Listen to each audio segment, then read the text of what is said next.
Kaya ang naiisip dito ng dalawang teams as NXP Solid are willing to give Fuse one of his successful hero, which is the Selena. Kung mapapansin mo pala dito, no, NXP style of banning is almost the same as Mpl-Ph kanina. The Barats and the Uranus. Meanwhile naman dito, sa Bren Esports, you can clearly see na they are targeting the heroes ni H2O.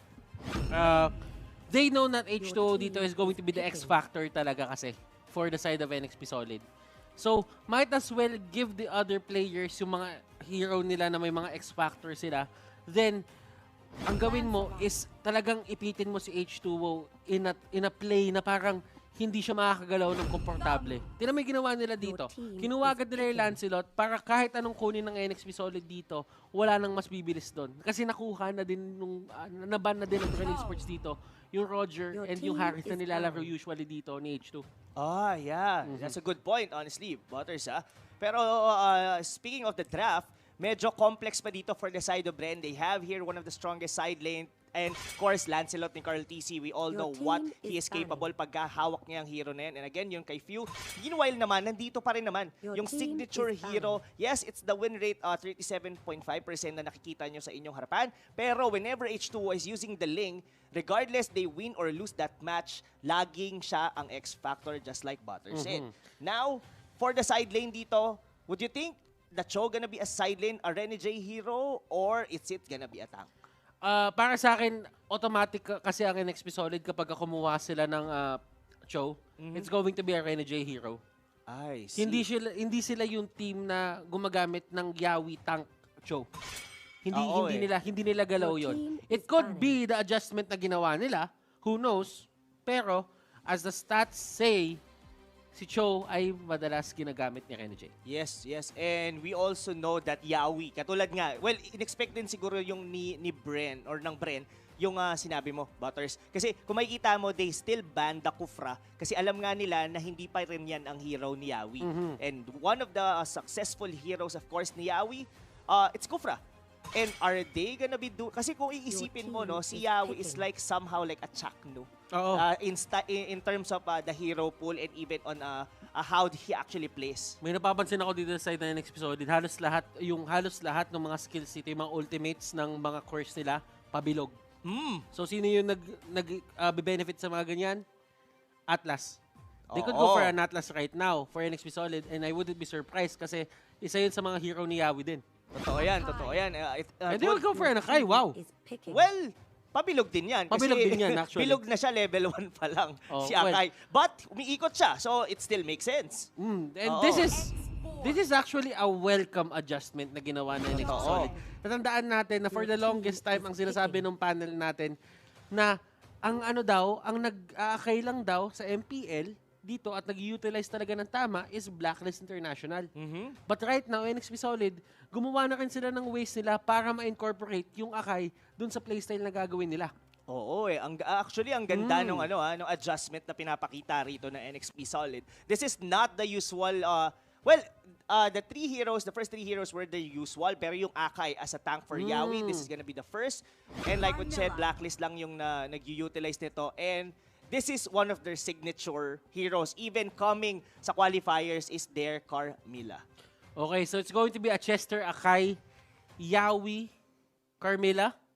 And things are looking very basic and traditional for these two teams. Hindi sila lumalabas sa comfort zone nila. Ito yung mga heroes na nakita natin na pinik nila doon sa regular season and hindi sila lalayo basta-basta doon. Ano napapansin sa Bren Esports dito? Napakahirap mag-push laban sa kanila. Just because they have the Lancelot and they have the X-Borg. Yes. And yung X-Borg ngayon naman, hindi naman talaga siya yung totally sobrang lakas na hero in terms of laning. But in terms of pushing and in terms of clearing the waves, isang last insanity lang kasi yung kailangan nila dito. And kung papansin naman dito yung lineup ng side ng NXP, the thing is, they don't have that fast wave clear na tinatawag natin. Wala talaga sila yung tipong sobrang spammable na spell dito. Aside from MB, kapag nakuha niya na yung Blood Ode pagdating ng level 4. Totoo yun. And one thing din naman for the side of Bren, this is almost the same na ginawa ng Onyx. Definitely that Selena and that Johead for sure guguluhin dito si H2O sa kanyang buff.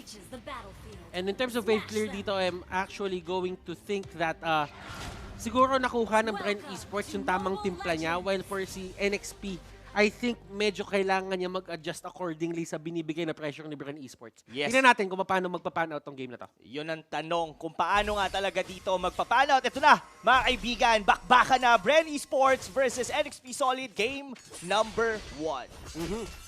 Nasukin si H2O dito, medyo talaga nag-iingat lang siya. Ito yung sinasabi natin Kumbaga, yung Thorn Rose kasi triangle siya, so madaming matatamaan and you can divide the damage. Pero tingnan mo yung ginagawa ni Lasty dito. Wow! Ine-ejector lang niya yung cannon. Because he knows na kapag ginawa niya yun, madedelay pa ng onti si H2. At pag na-delay si H2, pwede pa sila mag-invade. Yes, good point yon. Actually, yun din yung naisip ko nung, sabi ko, in-ejector niya yung siege minion. Tapos nung nilipat yung camera doon sa may purple buff, makukuha na nila. If napatay kagad yun H2O, he could just flinch papunta doon and probably retry. At baka nanakaw pa nga niya. Pero hindi yun nangyari because in-anticipate na nga yun ng Bren. Tsaka ano din maganda din yung ginawa ng NXP doon. Binato na nila agad si Chester doon. Pinabawasan na nila. Kaya hindi na rin natagalan. So yung delay na ginawa, na nasagutan din agad. Oo, nasagutan din agad. Pero ang sagot dito ng Bren, tayo ang mag-invade. Nakuha pa rin naman dito ng H2O yung kanyang purple buff. May bawi nga kaya ba dito ang NXP dahil mainit ang Bren. Flicker out si Few. Ito na, mga kaibigan, ang unang nawala. That's gonna be Chester. Hindi pa sila humihinto. H2O, level 4 na siya dito. Pero nagamit ng Tempest of Blade. Paalis, patakas, and that's it. First blood for Bren Esports. At bago ang lahat, from October 27 to November 13, log in the game and participate in the Trickstars Village event and get Halloween candies for Treasure Spin. Each spin will cost 4 Halloween candies and you can get up to 7 each day from completing the task. Makakakuha ka ng Terisla Special Skin Hammer Giant, guaranteed pagkatapos ng 10 spin, and you don't want to miss that one out. So napapansin mo dito kapag ginagawa ng NXP Solid ng adjustment, yung mga other lanes para makuha agad ni H2O na mabilis yung mga crab coin, yung mga buff, sinisimulan na nila agad. Para pagdating ni H2 doon, onti na lang yung gagawin niya. And they know na merong upper hand talaga kasi dito in terms of clearing ang Bren Esports kasi mabilis talaga ang lance So what you do is, para malesen yung time na tinitake nilang na mag-take ng mga monsters, bawasan mo na agad para hindi na siya mamumblema na lumipat doon sa kabilang area naman. Yes. Parang parang sinusubo mo na papunta kagad sa kanya the resources he actually needs. Meanwhile, on the top lane, looks like Flat PC yung medyo nananalo in this engagement. Pero I guess, hindi pa rin siya pwedeng maging overconfident dahil pwede pa rin siyang masipa, papasok doon sa may tore ni Rene J. Yawi here are forced to use the vengeance. Pero yung kunat niya dito, mawawala because Carl TC will be there. Hurricane Dance, pinatalsik, pinalayo lang dito pero umikot na rin dito si Kuya Moribo. Out na muna ang squad ng Bren Esports Tail. Nawala na naman ng isang miyembro ang NXP Solid. Malinis yung mga plays na nagagawa dito ng Bren Esports. Napipili na yung laban nila and nahuhuli nila yung NXP Solid sa mga area na hindi sila dapat nandun. Nakita mo yung Carmilla, masyadong malalim yon, and ang ginawa agad ng Bren Esports, parusahan natin. NXP Solid, they should stay away from those kinds of positioning kasi talagang hindi magdadalawang isip ang Bren Esports na bigyan ng punishment yung mga ganong kaliliit na bagay. Totoo yun. And look at the traps na piniplace dito ni Few. He actually knows how NXP Solid is doing on the bottom lane. So, kumbaga, dito yung top lane nila, si Flap PC is, alam niya na 1v1 lang sila doon. So, I think yung Selena dito, they're not definitely just getting simple pick-up. Pero mamaya na yan, dahil si Flap PC yata ay papalag naman dito kay Renny J. Pero Carl TC, nandito na yung kapatid. Ika'y mawawala. Another one na naman para sa Bren Esports. Ito yung nakikita natin kanina sa Onyx na parang every single time na merong duel na nangyayari, merong backup agad yung kanilang mga teammates. Papansin mo dito, Bren Esports, they're sticking to that playstyle as well. Lusty, nahuli. Tingnan natin kung ito na nga ba yung first kill ng NXP Solid. Pero, he tries to go for H2O. Totoo, dahil binato niya papaloob. So na-force ngayon yung Tempest of Blade. Pero sabi ni Captain Chester, ididikit muna kita sa pader. Pero sir, makunat ka ba, Yawi? Vengeance, ginamit na naman. Pero si Carl TC, galit pa rin naman. Eto, pasok sila dito. Yung Torre baka mawala. Dun si Chester sa may bandang likod. Oh my God, patay ka ngayon! Bren Esports, manhandling itong early game ng NXP Solid. And right now, they can't do anything. Yung kanilang sidelines dito is level dependent and item dependent at the same time. Si Alice dito, kailangan niya pa yung stacks niya para doon sa magandang Blood Ode mamaya. Ito naman si Renny J, kailangan niya yung BOD niya at mga 1v1 situation para magamit niya sa full potential yung high-end right. Totoo yan. Now, what we're really seeing right now, Butters, is that unti-unti na lumiliit na naman dito, or rather lumiliit ang mapa dito ng NXP Solid. Yawi here already half on HP. May sipa doon si Renny J, pero that's flat easy. Makunak yon. Ikaw patuloy ang nawala. Habol dito ang mga miyembro ng Bren. Yawi na naman, pinaikot doon, pero out pa din. Mukhang makukuha ng Bren ang turtle. May tinamaan sa pool si MB, pero buhay pa rin naman, si Butters. Pero ang sagot dito ng naku po, tinamaan na naman! May magnet, tol! Sa pool! Baka few yan. Ang idol ng mga kids. Pero ang mas idol ko ngayon, si Chester na umikot, pero patay pa rin yung bata, mga idol. Yawi, dito, mukhang mawawala, pero kalahati na naman dito. I think the Carmilla dito, mga kaibigan, is not doing what's intended para sa kanya. Okay. Tingnan natin yung side dito ng NXP Solid kung ano ginagawa nilang tama. Ito yung isang bagay. H2O dito, kahit sobrang nagkakaroon na ng problema doon sa rotation nila and the jungle control, map control na meron sila, nag-split push pa rin siya. Yes. And usually, kapag ka medyo behind kayo in terms of getting the gold and getting the kills, yan yung usual ginagawa ng lane. Nagaanap siya ng lane na pwede siya mag-push at magpapadala siya ng isang tao galing dun sa kalaban, or kung hindi man siya pansinin, kukuha siya ng isang turret o dalawang turret. Totoo yan. So, that's the thing about NXP Solid. May nagagawa pa silang tama at this stage of the game, and that is a good sign if they want to come back from this. And one good sign is napatay din nila si Lusty doon. So at least meron pa rin nangyayari dito for NXP Solid in the terms of H2O. Pero si Yawi na naman dito ang nakita ng mga tropa dito sa Bren Esports. Out na muna siguro dahil si Renny J sa likod. Siya na lang ang ating ipunto. Pero yun nga, going back sa sinabi mo, Butters, this is what we've seen to Signal Ultra yesterday. Yung link nila was just forcing a reaction doon sa kalaban, and this is exactly what H2O is doing right now. Oo, and H2 kasi isa yan talaga sa mga hindi nawawala sa kanya. Kaya nga siya tinawag na, para sa akin, isa sa mga pinaka-consistent na course dito. Yes, nagkakaroon sila ng problema as a team ngayon, pero hindi pa rin siya nawawala sa role niya. Yeah, oo nga. Well, I agree with you. Sobrang consistent pa rin dito talaga. H2O, he knows that they're not gonna be winning at least for this time sa mga team fight. Then might as well go for the side lane, try to split push, then just drag out the game. Bren Esports already had the early to mid game. Let's just try to make an outplay on the late game. Pero kasi, eto din, ginagawa ni H2O talaga yung role niya. So, ibig sabihin, for NXP Solid, kailangan na lang nila hanapin dito yung gagawin ng apat. Kasi ngayon, Bren Esports hindi magpapatinag sa pressure to eh. Alam ng Bren Esports na sila yung lamang ngayon, and they know this all too well. Kasi nga, sanay na sanay sila sa pwesto na lamang sila. Kasi nga, halos hindi nagpapatalo to yung mga to eh. Oo. Nabulol ako doon. Yes, nagpapatalo. Nagpapatalo. Ang hirap sabihin mo. Nagpapatalo. Pero mukhang matatalo yata doon ng NXP dahil nawala doon si Chester. Look at Lusty, naghahanap dito ng mababato. Pero flicker out na si MB, hindi niya nahihintayin pa ang ejector dito ni Lusty. Now, what is really happening now with Butters for this side? What's the winning condition for NXP Solid? The winning condition for NXP Solid is to take this to a very late game. Kasi nakita na natin to, yung Lance kasi medyo reliant talaga siya in terms of using yung kanyang skills. So as long as you can outlive yung skills dito nung Lancelot, magiging okay yung damage output nyo. Pero kasi ang problema, hindi naman nahayaan ng Bren Esports dito. Kasi ang gagawin na ng Bren Esports dito, papersahin na kayo ng papersahin na gumawa ng mali. Yes, totoo yan. And one thing din is that the composition of NXP Solid is somehow like for a 5v5 team fight. Kasi yung isipin mo, the Carmilla works best pag mas marami kayong magkakatabi from its ulti. Di ba parang...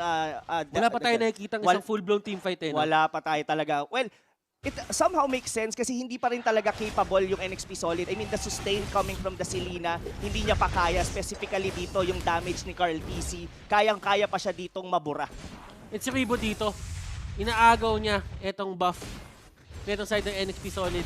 And i-concede talaga yun. I-concede talaga ni H2O yun. Alam ni H2O na hindi niya afford magbato ng Retribution ngayon. Bakit?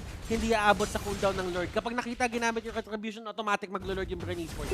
Yes, maglo-Lord talaga. Pero sabi dito ng Bren, hindi na yata namin kailangan umikot dun si Chester pero parang walang naipit doon. Yawi na naman yung naiwan sa may bandang gitna. Saan ka pupunta? Habol sila rito. Mukhang ito na, NXP Solid ang bawi ng api. Ilista mo na kaya. Pero out na muna. Huwag masyadong mainit mga tol. Kaya nating i-hold na wala lang doon si Yawi. Pero kaya pa rin naman na magdepensa ng NXP Solid. There was one crucial mistake na nagawa doon yung NXP Solid. Naipit ni Chester si Carl. Yes. Carl didn't have Purify. Ang nangyari, nasipa ni Renny J palabas. Ay, that is something to see talaga. Well, he didn't mean to do it. I guess he wants to do is isipa pa lalo pa loob kasi para hindi makapag-puncture and phantom execution out. Pero that doesn't happen. If that actually happened, they NXP Solid could just come back from that position. Oh, and if they got that malaking gold ang makukuha nila dun just because hindi pa natitake down dito si Cardzy. Well, for NXP Solid, nakita na sila ng way para kontrolin yung Lance. Nagawa na ni Chester, na ipit na niya. Kailangan na lang nila gawin ulit. Pero saan? Dito ba sa Lord Pit? Kasi itong Lord Pit na to medyo open to Oo. And it's one of the places na as an Akai, hindi siya narrow enough para talagang mamando mo yung buong battlefield. Yes, medyo mahirap din mag-pin talaga. They actually tried that kanina na pagtalon ni Chester. Medyo nabugaw lang yung buong Bren Esports and they, mahirap talaga mag-pin down. And wow, that was a solo. Rather, probably tinamaan doon ng pana ni Few. And that's not good news para sa NXP Solid. That is H2O. Their main damage dito. Renny J din mukhang mawawala. Oh my God! Chester pa ang nadamay doon mga tol. Yawi here on the defensive.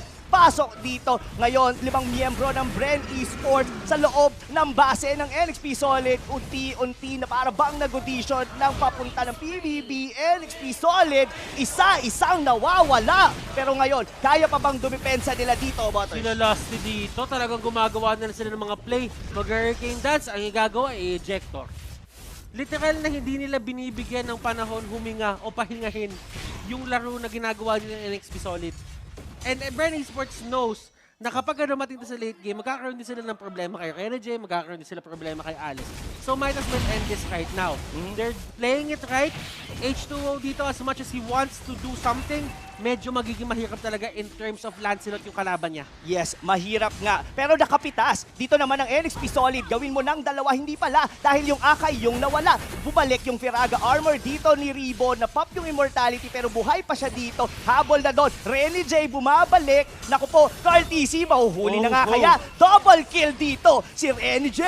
Carl TC na ang kanyang isusunod. Kaya ba? Naku, may savage yata tayo dito na magaganap. That's gonna be the Lancelot ni Carl TC. Siya na mismo ang tatapos, ilista na ba ng Bren dito dahil kanila ang unang panalo. And ito yung playstyle na alam natin sa Bren Esports. Yung run and gun setup na ginagawa nila, Bren Esports being very aggressive.